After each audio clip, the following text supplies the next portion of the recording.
Ao norte de Laos, país asiático da região da Indochina, encontra-se milhares de jarros de pedra pelo campo, que podem pesar até 13 toneladas. Tem entre 1 a 3 metros de altura e com idade de 1.500 a 2.000 anos. Quem criou os jarros ainda é um mistério. Os estudiosos acreditam que a civilização que os criou já foi extinta, além do fato de ser um mistério também qual a utilidade deles. Uma das teorias mais aceitas é que serviam como urnas funerárias ou como armazenamento de alimentos e água. Eles ficam divididos em grupos. O maior deles é chamado de Zona 1 e tem uma área de 25 hectares e contém 334 jarros de todos os tamanhos. Apenas as zonas 1, 2 e 3 estão liberadas para visitação, já que as outras estão em locais de risco. Laos foi um dos países mais bombardeados do mundo durante a Guerra do Vietnã. Milhares de bombas foram lançadas sobre o país, o que danificou muitos jarros. E hoje ainda há muitas minas terrestres espalhadas pelos sítios arqueológicos.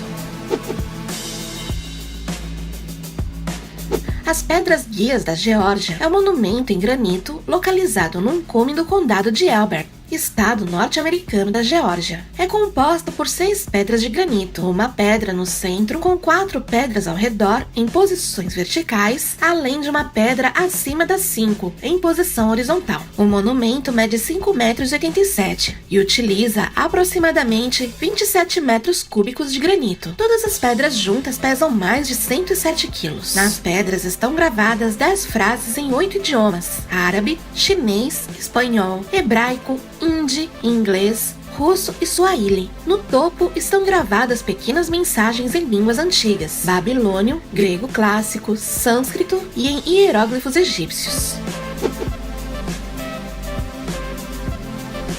Atualmente, Pumapunku conta com uma estrutura sem muita lógica, mas a bagunça não é proposital. Ele foi construído com pedras de cerca de 130 toneladas, sendo que todas teriam sido extraídas da margem oeste do Titicaca. O difícil é entender como eles conseguiram transportar estas rochas por 10 quilômetros de distância. O respeitado arqueólogo e especialista em Pumapunku, Jean-Pierre Protzen, identificou marcas em quase todas as grandes rochas do complexo. Todas elas se caracterizavam como arranhões formados, e é assim que as pedras teriam sido arrastadas. Embora as provas não sejam irrefutáveis, elas são aceitas como a hipótese mais provável, a não ser para aqueles que preferem acreditar que alienígenas colocaram as rochas no local.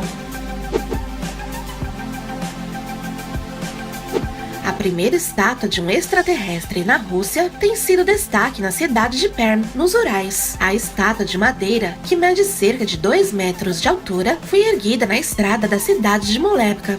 Este lugar não foi escolhido por acaso, pois é considerado um dos mais populares de avistamento de OVNIs na Rússia. Muitos acreditam que os OVNIs desembarcam ali com mais frequência do que em outros lugares. O lugar foi descoberto na década de 1980 e é conhecido como o Triângulo das Bermudas da Rússia. Os ufólogos locais estão pensando em abrir um museu de OVNIs e um observatório de discos voadores em Molepka. Ele diz que deseja enviar a proposta a seus colegas na cidade de Roswell, nos Estados Unidos, o local mais famoso entre os ufólogos.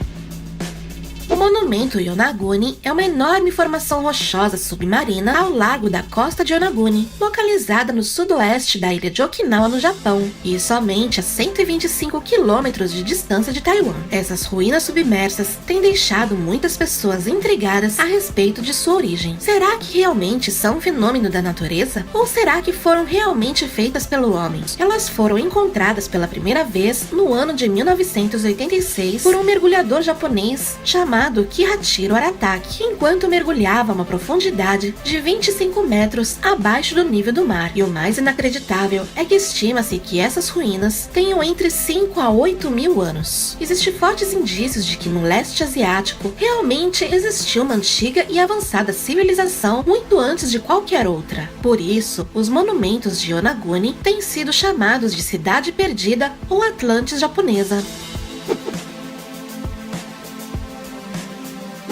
Aproveitando aproveitando que estamos no Japão, vamos falar sobre outro mistério igualmente intrigante. Agora em Asuka, uma terra antiga com interesse histórico, localizada em Nara. Uma das características mais originais de Asuka são as várias pedras de granito talhadas em formas peculiares em várias partes da região. A maior e mais incomum das pedras esculpidas é a Masuda no Yafune, a nave rocha de Masuda. Então, qual é a natureza dessa rocha e qual a sua finalidade? Quem fez isso? Quando e por quê? Na região em que a nave rocha de Masuda é encontrada, há muitos templos budistas e santuários que podem sugerir que a escultura foi feita por budistas, talvez por algum tipo de propósito religioso ou cerimonial. No entanto, a nave de Masuda não se parece com o estilo de qualquer outro monumento budista.